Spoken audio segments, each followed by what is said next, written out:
السلام عليكم. اليوم باش نحكوا على عروض اللاعبين المنتخب التونسي. من غير ما نطولوا عليكم، ما تنسيوش اللايك والابونيه وعملوا تلع عشان جديدة تلقاوها في اول تعليق. وتوا خلينا نبدو.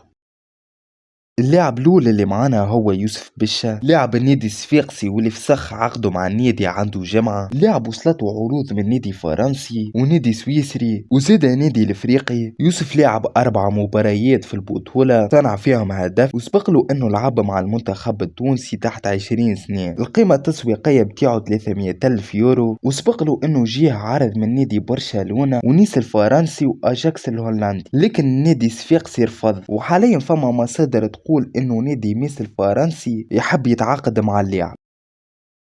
معز الحاج علي، لاعب نادي المونستير اللي قلت لكم عليه في الفيديو اللي فات انه الترجي تبع في اللاعب، لكن فما فرق اخرين يتبعوا فيه، واللي هما نادي بلوزداد الجزائري وزاد نادي المولودية الجزائري والرجاء المغربي ونادي الزمالك المصري ونادي مختشكال الروسي اللي يلعب فيه حازم المستوري حاليا، وزاد نادي في الدوري المجري. اللاعب لعب في البطولة 14 مباراة، سجل فيهم 4 اهداف، وزاد لعب في الشامبيونز ليج 3 مباريات، سجل فيهم هدف وصنع زوز، وهذا اللي يخلي برشا عينين على اللاعب.